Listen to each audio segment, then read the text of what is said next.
મિત્રો, આપણે વિદ્યુત ડાયપોલની અક્ષ પરના કોઈ બિંદુ આગળ ઉદ્ભવતું વિદ્યુત ક્ષેત્ર જોઈ ગયા હતા. બરાબર.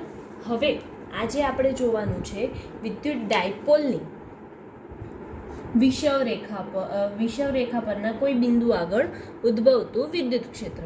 તો વિદ્યુત ડાયપોલની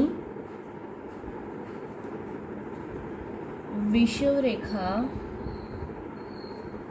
પરના કોઈ બિંદુ આગળ ઉદ્ભવતું વિદ્યુત ક્ષેત્ર.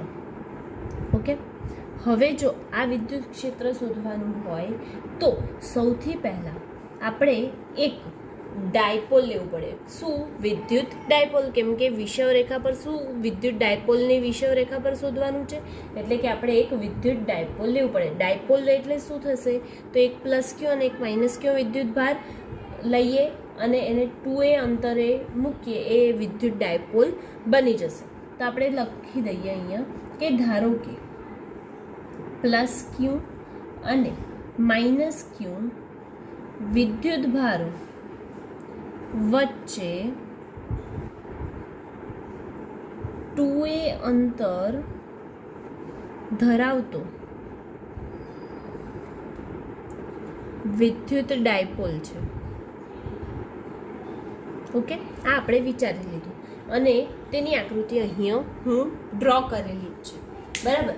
તો પ્લસ ક્યુથી માઇનસ ક્યુ જેટલો અંતરે બંને વચ્ચેનું અંતર 2a છે.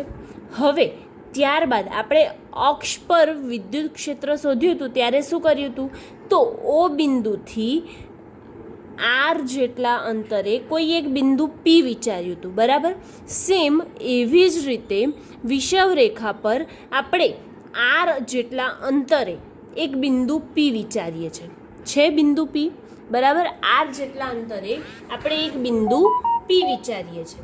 હવે એ જે બિંદુ આપણે પી વિચાર્યું, તો અહીં પ્લસ ક્યુ અને માઇનસ ક્યુ વિદ્યુત ભાર હોય તો આ બંને લાઈનને આપણે જોઈન્ટ કરી શકીએ કે ના કરી શકીએ?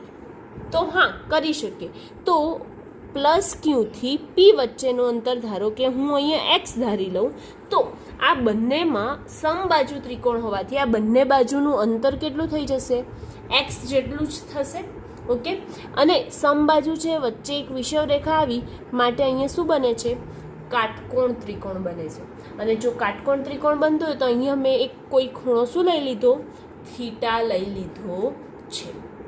ઓકે, હવે કાટકોણ ત્રિકોણમાં જો મારી પાસે એક અંતર આર છે, એક અંતર એ છે, ઓથી ક્યુનું અંતર. બરાબર. કેવી રીતે આવ્યું? એ તો 2a હતું ટોટલ, તો મધ્યબિંદુ વચ્ચે છે તો અડધું અંતર થાય એનું માટે એ આવી ગયું. તો એના ઉપરથી આપણે શું શોધી શકીએ છીએ? એક્સ શોધી શકીએ છીએ. તો હવે આપણે શું વિચાર્યું હતું કે જે ડાયપોલ છે એ ડાયપોલના મધ્યબિંદુથી વિષવરેખા પર આર અંતરે કોઈ બિંદુ પી વિચાર્યું હતું અને ત્યાં આપણે વિદ્યુત ક્ષેત્ર શોધવાનું હતું. તો આપણે એ જ લખીશું કે ડાયપોલના મધ્યબિંદુ ઓ થી વિષવરેખા પર આર અંતરે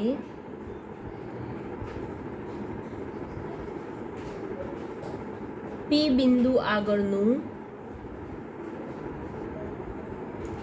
વિદ્યુત ક્ષેત્ર શોધવાનું છે. બરાબર. હવે વિદ્યુત ક્ષેત્ર જે શોધવાનું છે તેના પહેલા એક કાટકોણ ત્રિકોણ બને છે, તો પાયથાગોરસથી આપણે એક્સ શોધી લઈએ. બરાબર. તો પાયથાગોરસ આપણે એક દોરી દઈએ. પાયથાગોરસથી એટલે કે કાટકોણ ત્રિકોણ દોરીએ. બરાબર. આપણો કાટકોણ ત્રિકોણ બની ગયો. આ બિંદુ ઓ છે, અહીંયા પી છે અને અહીંયા પ્લસ ક્યુ વિદ્યુત ભાર છે. ઓથી પી વચ્ચેનું અંતર આર આપેલું છે.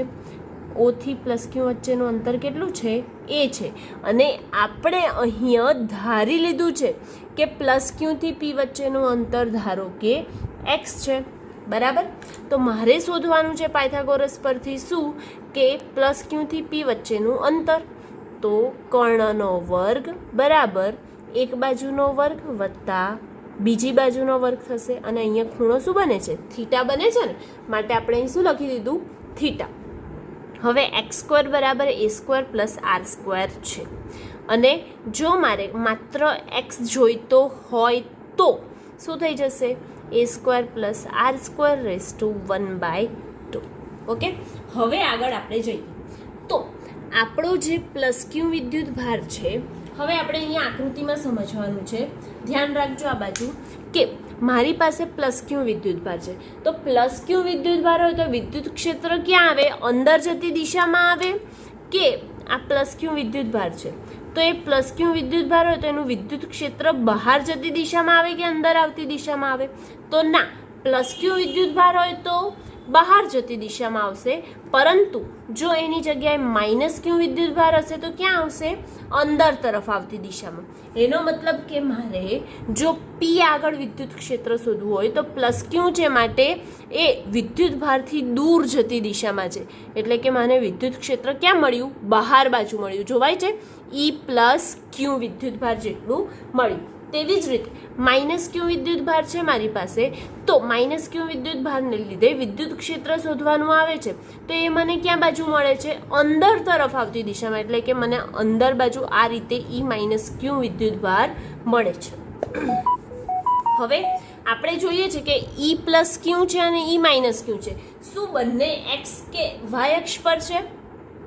કે તમે ડાયરેક્ટ શોધી શકશો? ના, આપણે ડાયરેક્ટ શોધી શકતા નથી. કેમ? કેમ કે એક વચ્ચે છે, નથી એક્સ અક્ષ પર કે નથી વાય અક્ષ પર, એ છે ક્યાં? તો વચ્ચે છે, એક્સ વાય સમતલમાં છે. અને જો એક્સ વાય સમતલમાં હોય તો આપણે શું લેવા પડે? તેના ઘટકો લેવા પડે. બરાબર, આપણે 11માં ચોથા ચેપ્ટરમાં સારી રીતે જોઈ ગયા છે કે જો એક્સ વાય સમતલમાં હશે તો આપણે તેના શું લેવા પડે છે? ઘટકો લેવા પડે. તો એક્સ દિશામાંનો ઘટક શું થઈ જશે? સાઇન થીટા લખીશું. બરાબર, અને વાય દિશામાંનો ઘટક લખીશું શું? તો વાય દિશાનો શું લખીશું? Sine theta. અને એક્સ દિશાનો શું લખીશું આપણે ઘટક? કોસ થીટા લખીશું. તો આપણે શરૂઆત અહીંયા કરી કે મારે જો ઉપર પ્લસ વાય દિશા હશે, શું પ્લસ વાય દિશા હશે તો ત્યાં વિદ્યુત ક્ષેત્ર શું થઈ જશે? ઈ પ્લસ સાઇન થીટા. બરાબર, અને જો નીચે બાજુ માઇનસ વાય સાઇન થીટા પણ પ્લસ ક્યુ છે તો આ બાજુ એનો ઈ પ્લસ કોસ થીટા આવશે ઘટક. બરાબર, એક્સ દિશામાંનો. તેવી જ રીતે જો ઈ માઇનસ ક્યુ વિદ્યુત ક્ષેત્ર હશે તો ઈ માઇનસ ક્યુ વિદ્યુત ક્ષેત્ર હશે ત્યારે તેનું વિદ્યુત ક્ષેત્ર એક્સ દિશામાં ઈ માઇનસ કોસ થીટા થઈ જશે અને વાય દિશામાં ઈ માઇનસ સાઇન થીટા જેટલું થઈ જશે. બરાબર, હવે આ વિદ્યુત ક્ષેત્ર જે આપણને મળી ગયા એ વિદ્યુત ક્ષેત્ર પરથી આપણે સૌથી પહેલાં પ્લસ ક્યુ વિદ્યુત ભારને કારણે પી બિંદુ પર ઉદ્ભવતું વિદ્યુત ક્ષેત્ર શોધી કાઢ્યું. તો પ્લસ ક્યુ વિદ્યુત ભારને કારણે પી બિંદુ પર ઉદ્ભવતું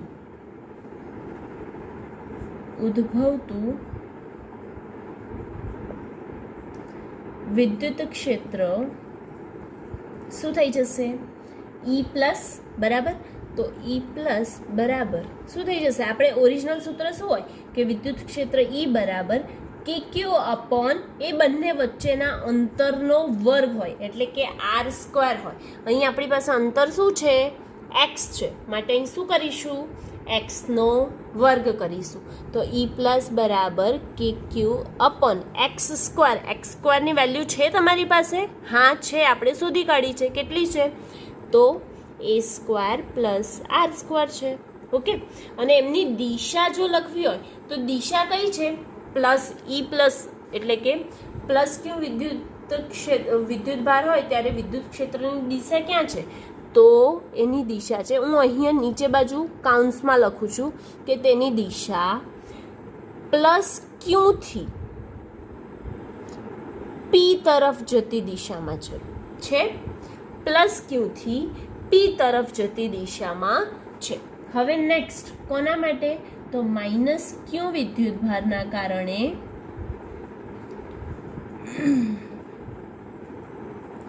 પી બિંદુ પર ઉદ્ભવતું વિદ્યુત ક્ષેત્ર E માઇનસ બરાબર શું થઈ જશે? તો કે ક્યુ અપોન એ સ્ક્વેર પ્લસ આર સ્ક્વેર, કેમ કે આ બાજુ પણ સરખી છે, એક્સ જ છે, માટે એ સ્ક્વેર પ્લસ આર સ્ક્વેર. અને હવે દિશા જોવાની વારી આવી, તો માઇનસ ક્યુ અને પી એમાં દિશા ક્યાં છે? અંદર આવતી દિશામાં, એટલે પી થી માઇનસ ક્યુ તરફની દિશામાં છે. તો હું કાઉન્સમાં લખી દઉં છું કે માઇનસ ક્યુથી પી તરફ આવતી દિશા. તમારે આખું લખવાનું કે પ્લસ ક્યુથી પી તરફની દિશા, અને અહીંયા લખશો પી થી માઇનસ ક્યુની દિશા, પી થી માઇનસ ક્યુની દિશા, આવું આખું તમારે લખવાનું રહેશે. હવે પ્લસ ક્યુ અને માઇનસ ક્યુ વિદ્યુતભારમાં આપણે શું જોઈએ છે કે વિદ્યુત ક્ષેત્ર જે હોય એ પી બિંદુ આગળ બંનેના મૂલ્ય સમાન લાગે છે, પરંતુ દિશા વિરુદ્ધ છે. બરાબર? એક ક્રોસમાં ઉપર જતી દિશામાં છે, જ્યારે બીજો ક્રોસમાં નીચે આવતી દિશામાં છે. માટે આપણે ખાલી માત્ર અહીંયા એટલું જ કન્સિડર કરી શકીએ કે વિદ્યુત ક્ષેત્ર પ્લસ ક્યુ વિદ્યુતભારનો, વિદ્યુત ક્ષેત્ર માઇનસ ક્યુ વિદ્યુતભારનો બંનેના મૂલ્ય સમાન છે. મેં અહીંયા દિશા બતાવી નથી, એટલે કે મૂલ્ય સમાન છે. જો મૂલ્ય સમાન હોય તો બંનેની કોમન વેલ્યુ શું લઈ શકીએ? ઈ લઈ શકીએ. બરાબર? હવે અહીંયા આપણે જોઈએ તો પહેલાં એક વસ્તુ તમારે જાણવા માટે હું જણાવી દઉં કે જો મૂલ્ય સમાન હોય અને દિશા પણ સમાન હોય, આ જે દિશા ઈ પ્લસ સાઇન થીટા ઈ માઇનસ સાઇન થીટા કે ઈ પ્લસ કોસ થીટા ઈ માઇનસ સાઇન થીટાની દિશા જે દર્શાવી છે તે, જો મૂલ્ય સમાન અને દિશા પણ સમાન હોય તો કુલ વિદ્યુત ક્ષેત્રનો સરવાળો કરવામાં આવે છે. શું કરવામાં આવે છે? કુલ વિદ્યુત ક્ષેત્રનો સરવાળો કરવામાં આવે છે. અને જો દિશા વિરુદ્ધ હોય તો વિદ્યુત ક્ષેત્ર શોધવા માટે બાદબાકી કરવામાં આવે છે. અહીં તો દિશા સમાન પણ નથી અને વિરુદ્ધ પણ નથી. આપણે જોયું કે એમના ઘટકો લેવા પડ્યા. ક્યાં છે? એક્સ વાય સમતલમાં છે, અને આપણે એના શું લેવા પડ્યા? ઘટકો લેવા પડ્યા. જો તે એક્સ દિશામાં ખૂણો બનાવે છે, બરાબર, તો એક્સ દિશામાં ખૂણો બનાવે તો કોસ થીટા, અને જો તે વાય દિશામાં ખૂણો બનાવે તો આપણે શું લઈએ છીએ? સાઇન થીટાનો ઘટક લેવામાં આવે છે. અહીંયા આપણે જોવા જઈએ તો વિદ્યુત ક્ષેત્ર અહીંયા 2 લાગે છે અને અહીંયા લાગે છે. બરાબર? તો આ જગ્યાએ ઈ પ્લસ સાઇન થીટા અને ઈ માઇનસ સાઇન થીટા મૂકવા જઈએ તો બંનેના મૂલ્ય સમાન છે. બરાબર? પરંતુ તેમની દિશા કેવી જોવાય છે? આપણને એકબીજાથી વિરુદ્ધ જોવાય છે. એક પ્લસ વાય દિશામાં છે અને બીજો ક્યાં છે? માઇનસ વાય દિશામાં છે. હવે જો બંનેની દિશા વિરુદ્ધ છે માટે આપણે શું કરવું પડશે? તેની બાદબાકી કરવી પડશે. હવે જો બાદબાકી કરવી પડે તો બંનેની અસર શું થઈ જશે? મૂલ્ય સમાન હોય. બરાબર? મૂલ્ય સમાન એટલે કે ધારો કે અહીંયા 2 છે તો આનું પણ 2 છે, પરંતુ દિશા વિરુદ્ધ છે. જો દિશા વિરુદ્ધ હોય તો એક -2 છે તો એક કેવું હશે? +2. હવે આની મારે શું કરવી પડશે? બાદબાકી કરવી પડશે. જો બાદબાકી કરવી પડે તો શું થઈ જશે કે બંનેના મૂલ્ય સમાન, દિશા વિરુદ્ધ હોય એટલે બાદબાકી કરીએ તો 2 - 2 શું થઈ જશે? 0 થઈ જશે. એટલે કે અસર શું થઈ ગઈ? આમની નાબૂદ થાય છે. એટલે કે અહીંયા વિદ્યુત ક્ષેત્ર વાય દિશામાં ઉદ્ભવતું નથી. ઓકે, તો અહીંયા આપણે લખી કાઢીએ કે ઈ પ્લસ સાઇન થીટા અને ઈ માઇનસ સાઇન થીટા ની દિશા વિરુદ્ધ, પરંતુ મૂલ્ય સમાન છે.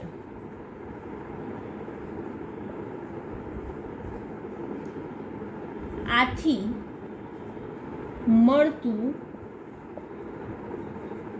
કુલ વિદ્યુત ક્ષેત્ર,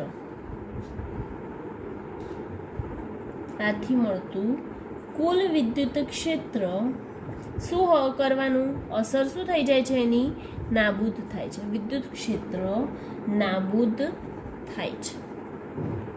ઓકે, હવે સેમ આગળ ઈ પ્લસ કોસ થીટા અને ઈ માઇનસ કોસ થીટા માટે આપણે જોવું પડશે મિત્રો. તો ઈ પ્લસ કોસ થીટા અને ઈ માઇનસ કોસ થીટામાં તમે જાતે જ જોઈને વિચારો કે પ્લસ કોસ થીટા, ઈ પ્લસ કોસ થીટાની દિશા ક્યાં છે અને ઈ માઇનસ કોસ થીટાની દિશા ક્યાં છે. આપણે જાણીએ છીએ કે મૂલ્ય તો બંનેના કેવા છે, સરખા છે, પરંતુ દિશા કેવી છે, સરખી કે જુદી જુદી? હા, તો સરખી છે. બરાબર. જો સરખી હોય તો આપણે શું કરવાનો હોય, સરવાળો. તો આપણે અહીંયા લખીએ કે ઈ પ્લસ કોસ થીટા અને ઈ માઇનસ કોસ થીટા ની દિશા અને મૂલ્ય સમાન છે માટે ઉદ્ભવતું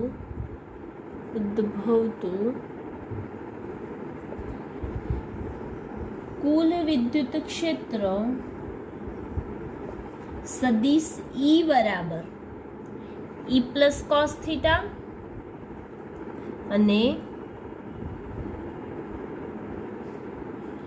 ઈ માઇનસ કોસ થીટા છે.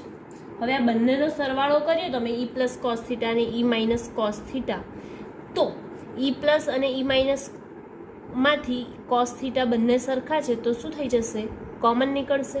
તો આપણે અહીંયા કરીએ કે ઈ પ્લસ પ્લસ ઈ માઇનસ કોસ થીટા, પરંતુ આપણે ઉપર જોઈ ગયા કે પ્લસ અને માઇનસની વેલ્યુ કેવી લઈ લઈએ, ઈ જ લઈ લઈએ, કેમ કે મૂલ્ય કેવા છે, સમાન છે, માટે હવે અહીંયા લઈ લઈએ. અને અહીંયા હજી એક વસ્તુ યાદ રાખવા જેવી કે વિદ્યુત ક્ષેત્ર છે, વિદ્યુત ક્ષેત્રની લાક્ષણિકતામાં આપણે જોઈ ગયા હતા કે વિદ્યુત ક્ષેત્ર ક્યાંથી ક્યાં તરફ હોય, તો પ્લસથી માઇનસ તરફ જાય, એટલે કે પ્લસ ક્યુ વિદ્યુત ભારથી માઇનસ ક્યુ વિદ્યુત ભાર તરફ જાય છે. જ્યારે ડાયપોલ મોમેન્ટ જે છે એ ક્યાંથી ક્યાં જાય છે, વિદ્યુત ક્ષેત્ર પ્લસથી માઇનસ તરફ જાય છે. જ્યારે ડાયપોલ મોમેન્ટ પી છે એ ક્યાંથી ક્યાં જાય છે, તો માઇનસથી પ્લસ તરફ જાય છે. બરાબર. હવે જો માઇનસથી પ્લસ તરફ જાય ને આ પ્લસથી માઇનસ તરફ જાય તો આ બંનેની દિશા વિરુદ્ધ છે, અને જો દિશા વિરુદ્ધ હોય તો આપણે અહીંયા શું કરવું પડશે, પી કેપ, યુનિટ વેક્ટર તો મૂકવાનું જ હતું ને, તો પી કેપ મૂકવું પડશે. પરંતુ એની માઇનસની નિશાની શું દર્શાવે કે એમની દિશા કેવી છે, એકબીજાથી વિરુદ્ધ છે તે દર્શાવે છે. ઓકે. હવે ઈ પ્લસ પ્લસ ઈ માઇનસ, હવે બંનેની જગ્યાએ હું ખાલી ઈ મૂકી દઉં, કેમ કે યુનિટ વેક્ટર આવી ગયો એટલે ચાલે. તો બંનેની જગ્યાએ માત્ર ઈ મૂકી દઉં તો શું થઈ જશે, ઈ પ્લસ ઈ કોસ થીટા અને અહીંયા શું થશે, પી કેપ. ઓકે. હવે ઈ પ્લસ ઈ કોસ થીટા અને માઇનસ પી કેપ છે, તો ઈ પ્લસ ઈ શું થાય, 2e થાય, કોસ થીટા એમના એમ અને માઇનસ પી કેપ. બરાબર. હવે કોસ થીટા આપણી પાસે નવું આવ્યું, તો કોસ થીટાની વેલ્યુ શું તમે શોધી શકો, હા કે ના? હા, તો શોધી શકીએ આરામથી. 10મું ધોરણ યાદ કરો, ત્રિકોણમિતિ. કોસ થીટા, કોસ થીટા એટલે કે પાસેની બાજુ છેદમાં કર્ણ. પાસેની બાજુ શું છે, એ, કર્ણ શું છે, એક્સ. એ એટલે શું લખશો, એ તો એનો એ જ છે. એક્સની કિંમત આપણે શોધી, શું શોધી, A square plus R square raise to 1/2 શોધી લીધી. બરાબર. તો આપણે એની કિંમત મૂકી કે A square plus R square raise to 1/2. કુલ વિદ્યુત ક્ષેત્ર આપણને 2e છે. ઈની કિંમત શું મળી છે આપણને, તો ઈ બરાબર આપણે અહીંયા ઉપર મૂક્યું જ છે. શું મૂક્યું, કે ક્યુ અપોન આર સ્ક્વેર પ્લસ એ સ્ક્વેર મૂક્યું છે. એની કિંમત મૂકીશું, કોસ થીટાની કિંમત મૂકીશું અને સાદુરૂપ આપીશું, એટલે કે આપણને ઈ પ્લસ કોસ થીટા અને ઈ માઇનસ કોસ થીટાની દિશા અને મૂલ્ય સમાન હોવાથી તે બાજુનું કુલ વિદ્યુત ક્ષેત્ર, પી બિંદુ પર ઉદ્ભવતું કુલ વિદ્યુત ક્ષેત્ર આપણને મળી જશે. હવે એ પહેલાં મારે અહીંયા રફ કરવું પડશે, તો તમારે જો નોટ ડાઉન કરવાનું જ છે, બધાએ નોટ બતાવવાની પણ રહેશે. તો તમે લોકો પહેલાં આ નોટ ડાઉન કરી દો વિડીયો પોઝ કરીને. ઓકે. અને જો કંઈ સમજમાં ના આવે તો વિડીયો ફરીથી જોઈ શકો છો, અને વિડીયોમાં પણ સમજમાં ના આવે તો તમે મને પર્સનલી પણ પૂછી શકો છો. ઓકે. તો આટલું આપણે આકૃતિ એકવાર ફરીથી રિપીટ કરી લઈએ અને આ જે છે એ મેઇન સમજી લઈએ, બરાબર. તો પ્લસ ક્યુ અને માઇનસ ક્યુ જે વિદ્યુત ભાર હતા એ વિદ્યુત ડાયપોલની વચ્ચે 2a જેટલું અંતર હતું. હવે જો ડાયપોલના મધ્યબિંદુ ઓથી આર જેટલા અંતરે કોઈ એક બિંદુ વિષવરેખા પર પી લેવામાં આવે છે અને તે બિંદુ આગળ આપણે વિદ્યુત ક્ષેત્ર શોધવાનું રહેશે. તો હવે પ્લસ ક્યુ વિદ્યુતભાર અને માઇનસ ક્યુ વિદ્યુતભારને લીધે લાગતું કુલ વિદ્યુત ક્ષેત્ર પી પર શોધવાનું છે. તેથી પ્લસ ક્યુથી પી તરફ જઈએ તો વિદ્યુત ક્ષેત્ર જે છે એ નથી એક્સ દિશામાં મળતું કે નથી મને વાય દિશામાં મળતું. ક્યાં મળે છે મને? તો એક્સ વાય સમતલમાં મળે છે. અને જો એક્સ વાય સમતલમાં મળે છે માટે મારે શું કરવું પડશે? તો એમના ઘટકો લેવા પડે છે. તો મેં ઘટકો લીધા ઈ પ્લસ સાઇન થીટા અને ઈ પ્લસ કોસ થીટા લીધા. તેવી જ રીતે માઇનસ ક્યુ વિદ્યુત ભારને લીધે પી બિંદુ પર ઉદ્ભવતું વિદ્યુત ક્ષેત્ર એ ક્યાં આવશે? તો એ તેનાથી અંદર આવતી દિશામાં લાગે છે. કેમ કે માઇનસ ક્યુ વિદ્યુત ભાર તો વિદ્યુત ક્ષેત્ર અંદર તરફ આવતી દિશામાં લાગે. તેથી શું કરશો? ઈ માઇનસ ક્યુ છે તો આ ઈ માઇનસ ક્યુ છે તે પણ મને ક્યાં મળે છે? તો ઈ માઇનસ ક્યુ મને ઈ માઇનસ ક્યુ એક્સ વાય સમતલમાં જ મળે છે. એક્સ વાય સમતલમાં મળતા હોય તો મારે એના ઘટકો લેવા પડે અને એના ઘટકો શું મળ્યા? તો નીચે બાજુ ઈ માઇનસ સાઇન થીટા અને આ બાજુ ઈ માઇનસ કોસ થીટા અને તેમની વચ્ચે બનતા ખૂણાઓ કયા છે? તો થીટા જેટલો છે. આ થીટા લખેલો છે, ઓકે. અહીંયા ભેગું જ થઈ ગયું છે બધું, પણ આ થીટા છે, ઓકે. તો તેવી જ રીતે આ બાજુ પણ કયો ખૂણો બનશે? થીટા જેટલો ખૂણો બનશે. કેમ? કેમ કે યુગ્મ કોણ રચે ને, ઝેડ જેવું તમે ભણી ગયા છો કે ઝેડ જેવું રચે તો તેના યુગ્મ કોણો બને, માટે થીટા હોય તો આ બાજુનો સામેનો ખૂણો પણ શું થઈ જાય છે? થીટા જેટલો થાય છે, ઓકે. તો હવે આગળ આપણે જોઈએ તો ઈ પ્લસ સાઇન થીટા અને ઈ માઇનસ સાઇન થીટા મેં પહેલાં જ જણાવી દીધું કે જો બંનેના મૂલ્ય અને દિશા સમાન હશે તો કુલ વિદ્યુત ક્ષેત્રનો સરવાળો કરવામાં આવશે અને જો મૂલ્ય સમાન પરંતુ દિશા વિરુદ્ધ હશે તો તેમની બાદબાકી કરવામાં આવે છે. તો અહીંયા ઈ પ્લસ સાઇન થીટા અને ઈ માઇનસ સાઇન થીટા બંને વાય દિશામાંના ઘટકો છે માટે મેં શું કર્યું કે એમની અસર જોઈ તો એમના મૂલ્ય મને સમાન મળ્યા પરંતુ તેમની દિશા પરસ્પર વિરુદ્ધ છે. જો પરસ્પર વિરુદ્ધ હોય તો તેમની બાદબાકી કરવામાં આવે અને બાદબાકી કરીએ તો તેમની અસર શું થઈ જાય છે? નાબૂદ થાય છે. તેવી જ રીતે ઈ પ્લસ કોસ થીટા અને ઈ માઇનસ કોસ થીટા જોવા જાઉં છું તો એમના દિશા અને મૂલ્ય બંને મને સમાન મળે છે માટે તેમના લીધે કુલ ઉદ્ભવતું વિદ્યુત ક્ષેત્રનો શું કરવામાં આવશે? સરવાળો કરવામાં આવે છે.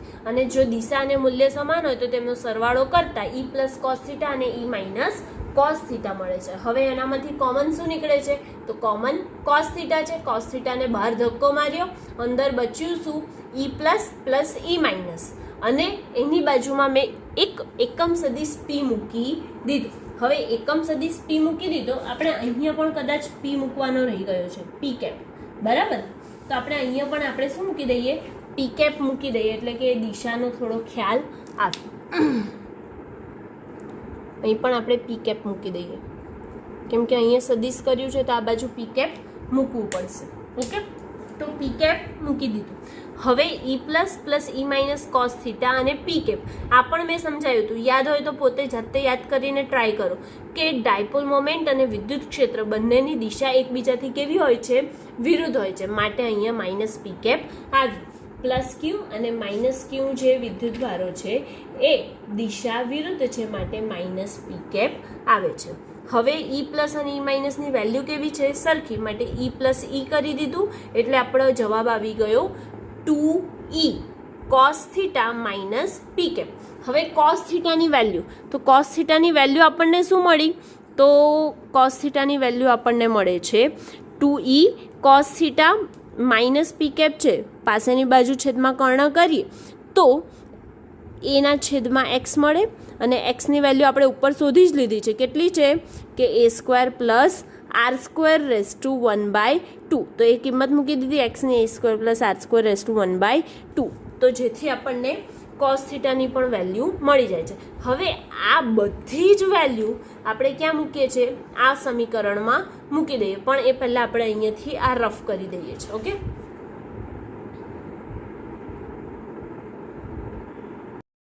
હવે કિંમત મૂકીએ કુલ વિદ્યુત ક્ષેત્રમાં, તો સદિશ E બરાબર શું મળી જશે? 2 ઇન્ટુ E. E એટલે શું થઈ જશે? ઉપર આપણે જે સમીકરણ લખ્યું હતું તેના પરથી KQ upon R² plus A² into cos theta. Cos થીટાની કિંમત અહીંયાથી લખી દઈશું, તો A upon R² plus A² raise to 1/2 into શું છે? માઇનસ પી કેપ છે, તો માઇનસ પી કેપ. હવે માઇનસની સાઇન તો તમે બહાર કાઢી જ શકો, માટે સદિશ E બરાબર માઇનસ 2KQ A અપોન અહીંયા R² plus A² raise to 1 plus A² raise to 1/2 છે, અને અહીંયા કેટલી ઘાત છે? 1 ઘાત. તો 1 વત્તા 1/2 એટલે કેટલા થઈ જશે? 3/2 થશે. માટે ડાયરેક્ટ આપણે લખીએ R² plus A² raise two 3/2. આ કેમ કર્યું એવું વિચારવાની જરૂર જ ના પડે, ડાયરેક્ટ જ ખબર પડે કે આધાર સરખા છે, ઘાતોનો સરવાળો થયો, અને પી કેપ એમના એમ. હવે આપણે એક વસ્તુ જોઈ ગયા છે કે અહીંયા અંતર એ છે કોની વચ્ચેનું? O થી Q વચ્ચેનું, અથવા તો O થી માઇનસ Q વચ્ચેનું. પરંતુ આગળ આપણે જોઈએ તો O થી P તરફ જઈએ તો તેનું અંતર કેટલું થઈ જાય છે? તો R જેટલું થાય છે, જે A કરતાં ખૂબ જ મોટું છે. અને જો A કરતાં ખૂબ જ મોટું હોય તો આપણે શું કરી શકીએ કે R is very greater than A છે, તેથી A² ની વેલ્યુ હજી પણ નાની થઈ જશે, તો A² ને અવગણતા. બરાબર?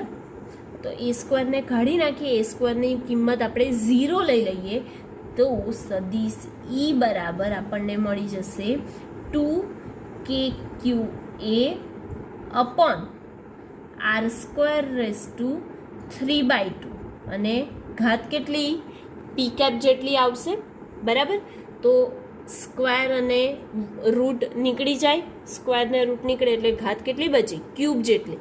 માટે માઇનસ 2KQA અપોન R³ અને એની કેટલી ઘાત?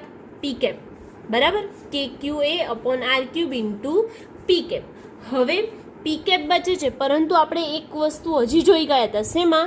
જે અક્ષવાળું જોયું હતું ને, અક્ષ માટે કોઈ બિંદુ આગળ ઉદ્ભવતું વિદ્યુત ક્ષેત્ર. શું જોયું હતું? કે અહીંયા 2A છે, Q છે, 2A Q એટલે શું થઈ જશે? Dipole moment. અને જો ડાયપોલ મોમેન્ટ થતું હોય તો આપણે તેની કિંમત મૂકીએ. તેથી ઉદ્ભવતું કુલ વિદ્યુત ક્ષેત્ર સદિશ E બરાબર મળી જાય છે માઇનસ 2AQ ની જગ્યાએ હું મૂકીશ P, અને K બાકી હતો એ K મૂક્યો આપણે, અપોન R³ અને એની જોડે શું લખશો? P cap. એટલે સદિશ E બરાબર માઇનસ PK R³ એકમ સદિશ P મળે છે. ક્યાં બાજુ? તો વિષવ રેખા પર કોઈ બિંદુ આગળ ઉદ્ભવતું વિદ્યુત ક્ષેત્ર આપણને minus PK upon R³ p cap જેટલું મળે છે. અક્ષ પર હતું ત્યારે અક્ષ પર કેટલું મળતું હતું? અક્ષ પર વિદ્યુત ક્ષેત્ર કેટલું મળતું હતું? યાદ છે કોઈને? તો સદિશ E બરાબર મળતું હતું 2KP અપોન R³. મેં બરાબર લખ્યું, ખોટું લખ્યું? બરાબર ને? 2KP upon R³ into p cap જેટલું મળે છે. ક્યાં? અક્ષ પર ઉદ્ભવતું વિદ્યુત ક્ષેત્ર, અને વિષવ રેખા પર ઉદ્ભવતું વિદ્યુત ક્ષેત્ર મળે માઇનસ PK R³ PK. આ સૂત્ર બંને જે છે એ તમારે 1 માર્કના MCQ માટે ડાયરેક્ટ જ યાદ રાખવાના રહેશે. કોઈ દાખલા પણ આવશે તો એ દાખલામાં પણ ડાયરેક્ટ જ આપણે આ સૂત્રનો ઉપયોગ કરીશું. અને થિયરી તો છે જ, થિયરી કરવી પડે, એટલે થિયરી આ પણ મોસ્ટ IMP કહી શકાય. ઓકે, અહીંયા વિદ્યુત ડાયપોલની વિષવ રેખા પરના કોઈ બિંદુ આગળ ઉદ્ભવતું વિદ્યુત ક્ષેત્ર કમ્પ્લીટ થાય છે.